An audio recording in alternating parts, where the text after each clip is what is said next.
Մենք շատ երջանիկ ենք, որ խաղաղությունը գալիս է, Եվրամիության դեսպանի հայտարարությունը։ Զինվել ու խոսել խաղաղությունից Բաքվի քարոզչական հնարքները ռազմական ծախսերը կրճատելու մասին։ 3 գումարած 3-ի ճակատագիրը մազից կախված ում է ձեռնտու տարածաշրջանային հարթակի կյանքը։ Պուտին-Թրամփ թունել չկառուցված Քենեդի-Խրուշչով խաղաղության կամրջի փոխարեն առաջարկ Կրեմլից։ 5000 լարի տուգանք ԵԱԿ գործող նախագահին Վրաստանում փողոց փակելու համար։ Քաղաքապետարանը քանդում է ապօրինի կառույցները, Սարյան պուրակի սրճարանի տերը բողոք ունի։ Ձերբակալվել են մանկավարժականի ռեկտորն ու պրոռեկտորը, սև ցուցակում դասախոսներ էլ կան։ Բարի երեկո հարգելի հեռուստադիտող, օրվա գլխավոր ժամն է կարևորի մասին, տաղավարում Հայկ Նավասարդյանն է աշխատում։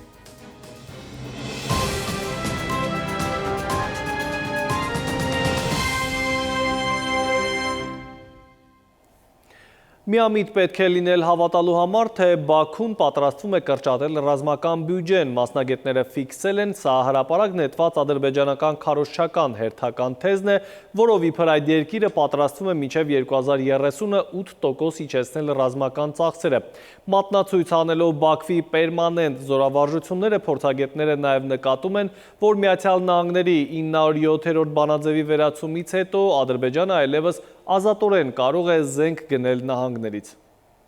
ԱՄՆ նախագահ Թրամփի կողմից 907 բանաձևի կասեցումը Ադրբեջանի կապանքներն արձակեցին։ Այս բանաձևը սահմանափակում էր ԱՄՆ կառավարության ուղղակի օգնության տրամադրումը Ադրբեջանին։ Հիմաստ վերլուծաբանների Ադրբեջանը Վաշինգտոնի համար ռազմավարական կարևորություն ունեցող երկիր է եւ հանդիսանում է Արևմուտքի դարպասը դեպի էներգառեսուրսներով հարուստ կենտրոնական Ասիա։ Մինչև 907 բանաձևի կասեցումը Ադրբեջանը միջնորդներով էր գնում զինատեսակները, շատ ավելի թանկ։ Հիմա այդ երկիրը ավելի էժան կարող է զենք զինամթերք ձեռք բերել։ Ադրբեջանը շարունակում է գնել նորագույն ռազմական տեխնիկա, ուղաթիռներ, ինքնաթիռներ, համազորային կայանքներ եւ քարոզչական նպատակով հայտարարում է, թե ռազմական բյուջեն է կրճատում։ Այսինքն իբր բյուջեն կրճատումը, որտեղ ձգտում է խաղաղության։ Խաղաղության ձգտողը ամիսը 1-2 անգամ զորավարություն չի անցկացնում։ Մի քանի օր առաջ է տանկային զորավարություն Թուրքիայի Վրաստանի, ճիշտ է։ Դրանից առաջ եւ հիմա Կասպից ծովում նավատորմի զորավարություն։ Ալիևը միամիտներին կարող է հավատ ներշնչել, թե ռազմական բյուջե է կրճատում։ Հնարավոր է չէ, որ հանրային դաշտում երևացող բյուջեից բացի Ադրբեջանն ունենա նաև ռազմական սև բյուջե, չերևացող գանձանակ շատ ավելի մեծ գումարներով։ Դիմա 907 բանաձև համել է, ինքնին զինատեսակները ասենք 2 անգամ էժան է գնում։ Եվ հիմնական գնորդն էլ Ամերիկայի հետ Ադրբեջանը լինելու Ադրբեջանը նաև ըստ ռազմական փորձագետի Ադրբեջանը չունի խաղաղության ցուցիչ։ Օրինակ է բերում տանկային միջոցը զորավարժության ընթացքում կիրառելը հարձակողական նկրտումների մասին է խոսում։ Պաշտպանողական պետությունը հիմնականում իրականացնելու է զորավարություններ պաշտպանական զենքերով, ոչ հարձակողական։ Իսկ տանկերը հարձակողական են։ Ինքը խնդիր ունի խաղաղության այստեղ երկատև հաստատման, թե խնդիր ունի տանկերը որպես ինչ որ հիպոթետիկ պետության դեմ կիրառելու։ Եվ այդ հիպոթետիկ պետություններից մեկը առաջինը Հայաստանն է, չէ։ Ադրբեջան Շարմ էլ-Շեյխում խաղաղությանը նվիրված կարևոր միջոցառման ժամանակ Թրամփն իր թիկունքում նստած Ալիևին է գովաբանում։ Ալիևն էլ անպատասխան չի թողնում, ռևերանսներ է անում։ Պատահական է փոխադարձ այս գովաբանությունը։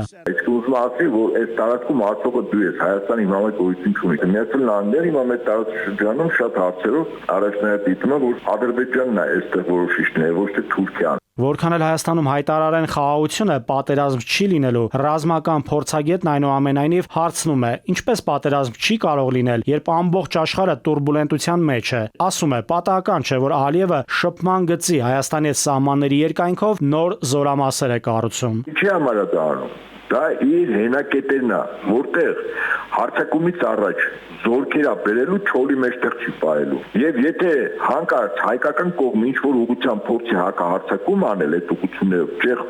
ճեղքումներ ինքը դյուրին կերպով դիմագրավի։ Պատերազմելու որոշումն ըստ ռազմական փորձագետի Բաքվում կամ Անկարայում չեն կայացնելու։ Դրանք ըստ փորձագետի Արևմուտքում կլինեն, ռազմական գործողությունների մեջ ներքաշելով նաև Իրանին եւ Ռուսաստանին։ Նաիրի Մուրադյան, ժամը լրատվական։ Վարչապետի մամուլի քարտուղար Նազելի Բաղդասարյանը քիչ առաջ հերքել է տեղեկությունները, թե իբր վարչապետ Նիկոլ Փաշինյանը հայտարարել է Սյունիքի մարզի տարածքի մի հատվածը Ադրբեջանին փոխանցելու եւ Թուրքիայի համար հատուկ սահմանային գոտի ստեղծելու մասին։ Պաշտոնապես հայտարարում եմ, որ նշված հրապարակումը չունի որևէ փաստական կամ իրավական հիմք եւ հանդիսանում է Հայաստանի Հանրապետության դեմ վարվող հիբրիդային պատերազմի բաղադրիչ, գրել է Նազելի Բաղդասարյանը։ Իրանի և Ռուսաստանի հետ նույն սեղանին նստելու առիթ կարող է լինել 3 գումարած 3 ձևաչափով, եթե իհարկե մյուս հարևաններն էլ համաձայնեն։ Օրինակ Վրաստանը քանի անգամ մերժել է Ռուսաստանի հետ նույն հարթակում լինելու տարբերակը։ Թուրքիան ու Ադրբեջանը իրենց ակնկալիքներն ու պատկերացումները ունեն տարածաշրջանային համագործակցությունից։ Քաղաքագիտական համայնքում կարծիք կա, թե այժմ 3 գումարած 3 ավելի շատ անհրաժեշտ է Մոսկվային տարածաշրջանում չմոռացվելու համար։ Տարածաշրջանի ոչ պաշտոնական 3 գումարած 3-ը վերակենդանացնելու պաշտոնական խոսակցությունները Երևանից Մոսկվա հասան, ձգվեցին մինչև Բաքու։ Առաջինը Հայաստանի վարչապետն էր, ՄԱԿ-ի գլխավոր ամբիոնից ընդգծեց հարթակի կարևորությունը, թեպետ նախորդ տարի, երբ հարթակին նոր շնչառություն տալու առաջարկ կար տարածաշրջանի խոշորներից, պաշտոնական Երևանի համար հատկապես այս ձևաչափում Բաքվի հետ երկխոսելը նպատակահարմար չէր։ Կարևորում եմ նաև 3 գումարած 3 ձևաչափը, որը մեզ համար կարևոր հարթակ է մեր տարածաշրջանի երկրների հետ երկխոսելու եւ Ռուսաստանի Դաշնության հետ մեր ավանդական երկխոսությունը զարգացնելու համար։ Չնայած մենք Ռուսաստանի հետ մշտական ակտիվ շփումներ ունենք երկկողմ ձևաչափով։ Փաշինյանի այս ելույթին ժամանակագրորեն հաջորդեց Հայաստանում Ռուսաստանի Դաշնության դեսպանի հայտարարությունը, թե Ռուսաստանը կողմ է մինչև այս տարվա ավարտը 3 գումարած 3 խորհրդատվական տարածաշրջանային հարթակի 4-րդ նախարարական հանդիպման անցկացմանը։ Կոպերկինը բանաձևեց, հայ-ամերիկյան երկխոսության շրջանակում քննարկվող շատ հարցեր շոշափում են նաև մյուս հարևան երկրների շահերը։ Այդ պատճառով 3 գումարած 3-ը դառնում է բազմակողմանի երկխոսության օբյեկտիվորեն պահանջված մեխանիզմ։ Մենք Հայաստանի եւ Ադրբեջանի միջև շփումների մեջ ենք, որովհետև հերթականության հարց կա։ Այսինքն եւ հայկական եւ ադրբեջանական կողմերը պատրաստ են նման նիստ անցկացնել իրենց երկրներում։ Միայն պետք է համաձայնեցնել հերթականության կարգը։ Մենք բնականաբար ամեն կերպ օժանդակում ենք դրան։ Տարածաշրջանի նախարարական նիստը կլինի թե ոչ, առայժմ պաշտոնական տեղեկություններ չկան, բայց Բաքվից առանց ավելորդ համեստության ու նաև ըստեյության կրկնելով դեսպան Կոպերկինին, մի նույնական ելույթ էլ Ադրբեջանի փոխվարչապետն է ունենում։ Մուստաֆայևը երկրորդում է,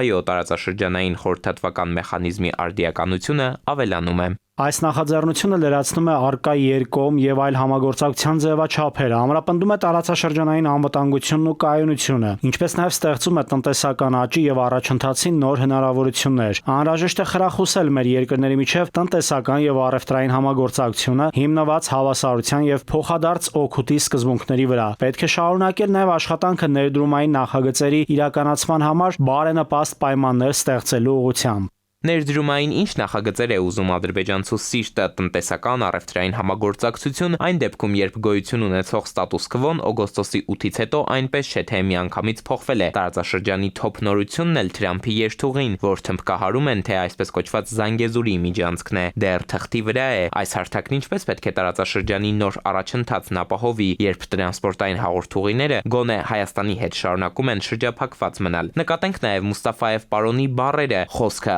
հայ-ադրբեջանական նախախաղաղության պայմանագրի տերմինաբանությամբ է ողողել։ Հավասարություն, փոխադարձ օգուտ, քաղաքագետն ասում է, հենց այստեղից սկսած էլ 3 գումարած 3-ը ձախողված է։ Կողմից մեկը հաղթել է, մյուսը կապիտուլյացիա ուրեմն ենթարկվել, բնականաբար սա հավասարաչափ բանակցային գործընթաց չի հանդիսանում։ Թուրք-ադրբեջանական դուետին հիմա ոչ տաք է, ոչ էլ սառը։ Այս հարթակը Ռուսաստանին է անհրաժեշտ, շարունակում է մասնագետը։ Ռուսաստանը պետք է որպեսզի ցույց տա, որ ինքը հարավային Կովկասում ներկայացվածություն ունի, որովհետև Ադրբեջանի հարաբերությունները բավականաչափ սառել են։ Այստեղ ընդամենը ինքը ներկայ Հայաստանում այն էլ իր ռազմական բազա եւ սահմանապահների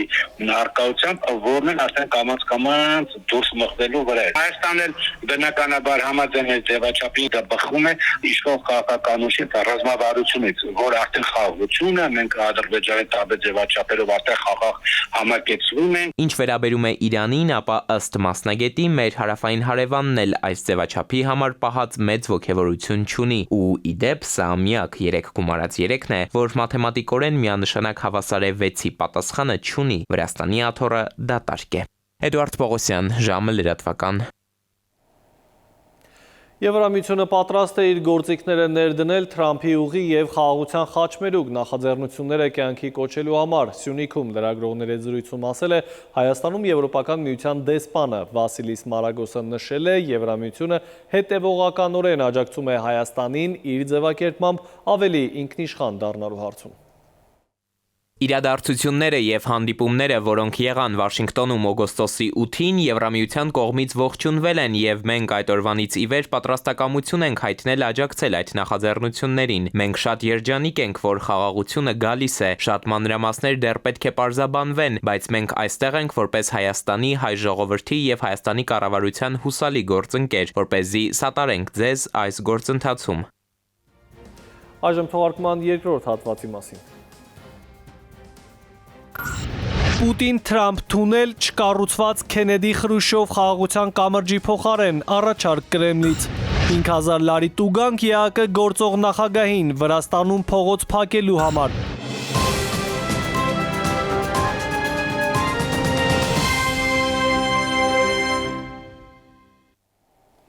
Մենք կրկին ուղիղ եթերում ենք, շարունակենք թողարկումը։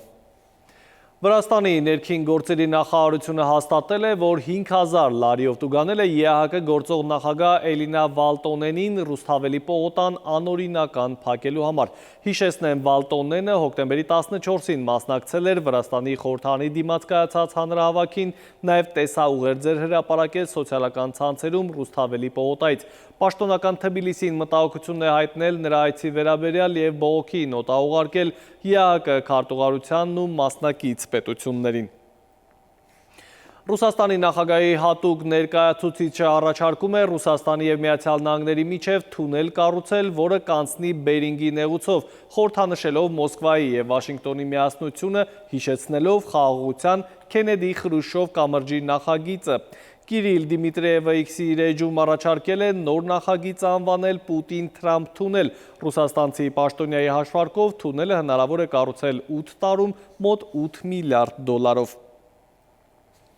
Կրկին Հայաստան, ոչ միայն Երևանում, այլև Գյումրիում ու Վանաձորում է աղբի հարցը լուրջ, թեև թղթի վրա ծրագիր կա վերամշակման համար, բայց հողի վրա շարունակում է աղբը տարածվել ու աղտոտել շրջակա միջավայրը, ազդել քաղաքացու առողջությանը։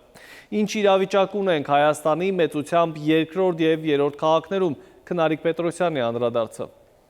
Հայաստանի երկրորդ և երրորդ քաղաքները Գյումրին և Վանաձորը կանգնել են աղբի լրջագույն խնդրի առաջ։ Տարիներ շարունակ կուտակվող թափոնները ոչ միայն աղտոտում են շրջակա միջավայրը, այլ նաև առողջական վտանգ են ստեղծում բնակիչների համար։ Երկու համայնքների գործող աղբավայրերն էլ շահագործվում են առանց կանոնների։ Բնակավայրերին մոտիկ կուտակված աղբն էլ ժամանակ առ ժամանակ այրվում է։ Երկու քաղաքներում էլ աղբի վերամշակման խոշոր ծրագիր են ներկայացրել, բայց Վանաձորն ու Գյումրին արդեն 2 տարուց ավելի սպասում են շուրջ 9 միլիոն դոլար արժողությամբ աղբի վերամշակման այս ծրագրի իրականացմանը։ Նախագիծը սակայն դեռ օդում կախված է մնում, որն է խոչընդոտը եւ ինչու է շահավետ ներկայացվող այս առաջարկը մերժվում։ Ծրագրի արդյունքում մոտ այդ 600 միլիոն գումարը մնալու է որպես համայնքային բյուջեի մաս եւ կարող է ուղղվել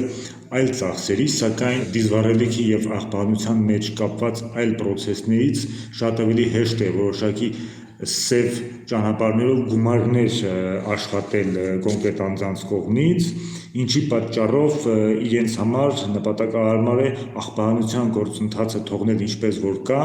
եւ խոչընդոտել այս նոր ծրագրի իմպլեմենտացմանը։ Վանաձորի ավականու նախկին անդամն ասում է, տարածքային աղբավայրում տարիներ շարունակ ձևավորված ստվերային շահերը կարող են խոչընդոտել նման ծրագրերի իրականացմանը։ Մեկ այլ խնդիր է նաև շինարարական աղբը, որի համար համայնքը եւս լուծում չունի։ Մարդիկ ստիպված են լինում իրենց անձնական միջոցների հաշվին իրականացնել աղբահանությունը, որի հետևանքով էլ գոյանում են նոր աղբավայրեր, նոր էկոլոգիական խնդիրներով։ Գյումրիում համայնքի ղեկավարը ավականու նիստում ասել է, թե ընկերության ծրագիրն ամենևին էլ օգուտ չի տա քաղաքին։ Ավելին, ըստ նրա, աղբի վերամշակմամբ քաղաքը խոշոր եկամուտներից կզրկվի։ Իրանք ոչ թե ուզում են կոմպոստային դաշտը տեղափոխել, որ այդ մուշ թաղամասը ազատվի։ Ուղղակի իրանք ուզում են այդ աղբը օգտագործել։ Եվ այդ աղբը օգտագործելով ուզում են քաղաքի ամբողջ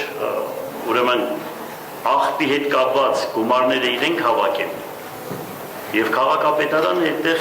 շատ մեծ վնասներ է կրելու։ Քաղաքակիրթ ապրելու գլխավոր բաղադրիչը թափոնների կառավարումն է, ասում է Վերամշակողների ասոցիացիայի նախագահն ու հավելում։ Երևանում տեղի ունեցածը սպառնում է նաև երկու խոշոր քաղաքներին, որն ազդելու է ոչ միայն մարդկանց առողջության, այլև զբոսաշրջության վրա։ Ղարիբյանը մեջբերում է Համաշխարհային բանկի տվյալների օրինակը, թե որքան գումար է կորցնում երկիրը դրա հետևանքով։ Թվերը անհամեմատ են, այսինքն եթե այսօր պետքա ծախսվեր ենթադրենք 10 միավոր, բայց մենք կորցնում ենք 100-150 200 միավոր գումարային տեսքով, այսինքն դա լինում է առողջապահության ուղղող ծախսերը, դա լինում է туриզմից չգոյացած վճարները եւ մնացած այլ բաներ։ Վանաձորում ծրագիրը փաստորեն արգելակվել է ավականուն նիստերի բացակայության պատճառով։ Արդեն 7 ամիս է ավականուն նիստ չի գումարվում։ Իսկ Գյումրիում թեև նախորդ տարի եկել են նախնական համաձայնության, սակայն այստեղ վերջին իշխանափոխությունից հետո ծրագիրը կանգ է առել։ Քնարիկ Պետրոսյան, ժամը լրատվական։ Եվս մեկ դադար ունենք, կվերադառնանք րոպեներանց։ Քաղաքապետարանը քանդում է ապօրինի կառույցները, Սարյան Պուրակի սրճարանի տերը բողոք ունի։ Ձերբակալվել են մանկավարժականի ռեկտորն ու պրոռեկտորը, սև ցուցակում դասախոսներ էլ կան։ Մեդիա աշխարհ ինչպես կանցնեն շաբաթն ու կիրակին, ավելին հաջորդի։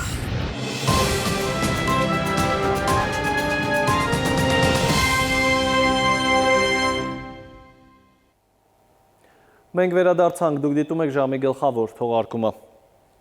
Քաղաքապետարանի աշխատակիցները հատուկ տեխնիկայի օգնությամբ քանդել են Սարյան Պուրակում Զորյան 1 կոտորակ 1 հասցեում գտնվող սրճարանը։ Սրճարանի տնօրենն ասել է, որ իրենք դատական պրոցեսների մեջ են, կադաստրով պայմանագիրը դադարեցված չէ, պնդել, որ մինչև դատական վերջնական վճիռը քաղաքապետարանը իրավունք չուներ ձեռք տալու։ Քաղաքապետարանից էլ ասել են, որ դա ինքնակամ շինություն է և հողը համայնքի սեփականությունն է։ Հիշեցնենք, որ քաղաքապետարանը սկսել է լայնածավալ ապամոնտաժման աշխատանքներ իրականացնել քաղաքապետ Ավինյանի խոսքով բոլոր այն վայրերում, որտեղ ապօրինի շինությունները կարող են խանգարել հետիոտնին, մայթերում, այգիներում, հանգստյան վայրերում դրանք քանդելու են։ Երբ որ հարկ ա լինում գումար վճարելու կամ տարածքը ինչ որ աղտոտված ա լինում, իրանք տեղում նամակները ուղարկում են, իսկ հիմա ոչ մի ձևով չեն տեղեկացրել։ 8 թե 10 այլևս էական չէ, կարևորը դասը սովորելու համար աշակերտը պլյուս ստանա, մինուս կամ անբավարար գնահատական չկա։ Կրթական ոլորտի բարեփոխմանը այնքան էլ կողմ չեն, ոչ միայն ծնողները, այլև ուսուցիչները։ Ոլորտային նախարարությանը հորդորում են հաշվի առնել հնարավոր հետևանքները։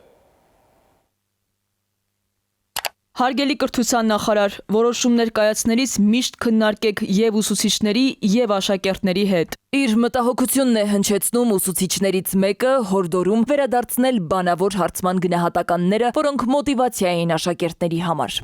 Սովորել ոչ թե գնահատականի, այլ գիտելիքի համար։ Կրթական նոր բարեփոխումը սրան է միտված, բայց հետևանքները ճիշտ չէին հաշվարկված։ Հանրակրթական նոր չափորոշիչով անբավարար գնահատական այլևս չկա։ Եթե նույնիսկ երեխան 2 անգամ 1-ից 3 միավոր է ստանում, ապա պետությունը նրան երկարօրյա պարապմունքների մեջ է ներգրավում։ Անտարբերություն կա։ Երեխա կա, որ գիրքը ինչպես ստանում է, այդպես էլ հանձնում է, գիրք չի բացում։ Բավարարվում է դասանում ստացած գիտելիքով, ինքը լրացուցիչ չի թերթում, որտեղ պիտի երկուսել ստանա փոխադրվելու է, 3 էլ մեծը ունի այդ գիտակցությունը, որ հա գիտելիքն է կարևոր։ Բայց երեխան ավելի շատ ասպասպասեմ ազատ ժամանակը ավելի շատ խաղերից վրա անցկացնեմ։ Ոլորտի փորձագետները դեռ տարիներ առաջ էին զգուշացնում հնարավոր ռիսկերի ու վտանգների մասին։ Վստահ էին աշակերտները ծուլանալու են, չեն սովորելու ու այդպիսով կրթական համակարգը ամբողջովին անկում է ապրելու։ Գիտեք, մենք ունենք երեխաներ, որոնք իրոք սովորում են թվանշանի համար։ Եթե ինչ-որ մի բան չի աշխատում, լուծումը դա հանելը չէ։ Մեր խնդիրներից մեկը այն է, որ եթե թվանշանը դառնում է, այսպես ասած, նպատակ, մենք մտածում ենք, որ քանի որ սխալ է օգտագործում թվանշանը, եկեք հանենք։ Բայց միգուցե պետք է շտկել, ոչ թե հանել, այլ այնպես անել, որ գնահատականը օգտագործվի ըստ այն ամենի, ինչի համար ինքը պետք է։ Մասնագետը հիշեցնում է, բացասական թվանշանը նախ եւ առաջ զսպող մեխանիզմ էր, իսկ այն հանելով փոխարենը ոչինչ չառաջարկեցին, մինչդեռ որակյալ կրթություն հաջողություն պիտի ապահովեին։ Այն է հետաքրքիր ուսուցիչ, հետաքրքիր դասագիրք ու դասավանդում։ Մեզ թվում է, թե բացական թվանշանը դպրոցում կիրառվում է վատ սովորողների համար, բայց նպատակը միշտ եղել է բացական թվանշանի կիրառել դա, որպեսզի մյուսները լավ սովորեն։ Այսինքն, երբ որ մենք դա կիրառել ենք, մեր նպատակը չի եղել, որ դրանով մենակ այն ամենավատ սովորողներին թողնենք նույն դասան։ Դրա նպատակը իրական այն է, որ հարգելի սովորողներ լավ սովորեք, որ դուք էլ բացասական չստանաք եւ չմնաք նույն դասարան։ Պարակտվում է կրթական շղթայի կարևոր օղակներից մեկը ըստ փորձագետների։ Անբավարար գնահատականը հանելով, եթե սկզբնապես նպատակ ունեին շեշտը դնել գիտելիքի, այլ ոչ թե թվանշանի վրա, անսպասելի հետևանքներ առաջացան։ Սովորելու մոտիվացիան կորչում է, պատասխանատվությունը թուլանում ու պասիվ է դառնում վերաբերմունքը կրթության նկատմամբ։ Եվ այս համապատկերում չի կարող ձևավորվել մտածող, հետաքրքրված ու խելացի աշակերտ։ Սվետլանա Ավդիշյան, ժամը լրատվական։ Ձերբակալել են մանկավարժականի ռեկտորին ու պրոռեկտորին, սև ցուցակում նաև համալսարանի դասախոսներ կան, ձերբակալվել է նաև Իջևանի նախկին քաղաքապետն ու նրա որդին, իսկ ՄԻՊ-ը անթույլատրելի է համարում փաստաբան Կոչուբաևի կալանքը, այս է օրվա կարևորը տեսաշարում։ Մարդու իրավունքների պաշտպանը անթույլատրելի է համարել փաստաբան Ալեքսանդր Կոչուբաևի նկատմամբ խոսքի ազատության իրացման համար իրականացվող քրեական հետապնդումն ու կալանքը։ Օմբուդսմենի հայտարարությունում նշվում է, որ կալանքի ինստիտուտի չարաշահումը վտանգում է քրեական արդարադատության նկատմամբ հանրային վստահությունը, իսկ խոսքի ազատության սահմանափակումը կարող է իրականացվել միայն ծանր եւ իրավաչափորեն հիմնավորված դեպքերում։ Պաշտպանը մտահոգիչ է գնահատել ազատությունից զրկելու փաստը, երբ հանրությանը չեն ներկայացվում բավարար հիմնավորումներ։ Այսօր իդեպ մի շարք փաստաբաններ հայտարարել են գործադուլ 9 շան Կոչուբաևի հետ համերաշխության։ Այսօր ձերբակալվել են Խաչատուր Աբովյանի անվան հայկական պետական մանկավարժական համալսարանի ռեկտորը եւ պրոռեկտորը։ Այս մասին լրատվամիջոցներին հայտնել են հակակոռուպցիոն կոմիտեից։ Ձերբակալվածները մեղադրվում են համալսարանի տարբեր աշխատակիցներից կազմված հանցավոր կազմակերպություն ստեղծելու եւ ղեկավարելու, առանձնապես խոշոր չափերի վատնում եւ խարդախություն կատարելու եւ կաշառք ստանալու համար։ Քրեական վարույթի շրջանակներում ձերբակալվել են նաեւ համալսարանի մի շարք այլ աշխատակիցներ։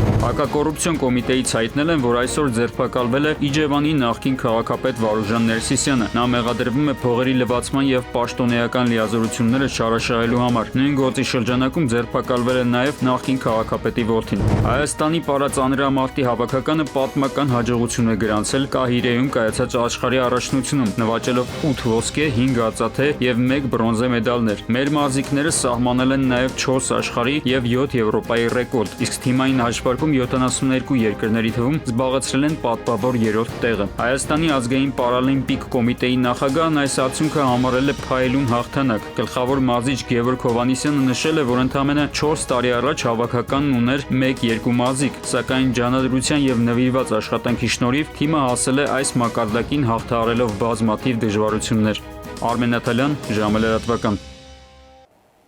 Եվ եղանակի մասին հանգստյան օրերի արևոտ սպասումով մեզ է միանում Լիլի Հովերը։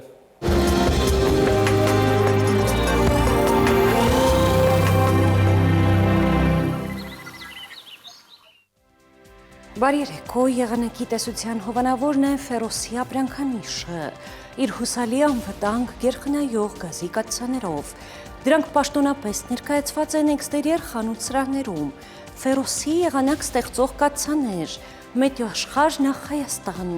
Մեր երկրի մեծ մասում շաբաթն ու կիրակին կանցնեն արևոտ երկնքով, առանց ստեղումների, ջերմաստիճանը էապես չի փոխվի։ Վաղը ցերեկը Շիրակում, Կոտայքում, Գեղարքունիքում, Արագածոտնի եւ Վայոց ձորի լեռնային գոտիներում կդիտվի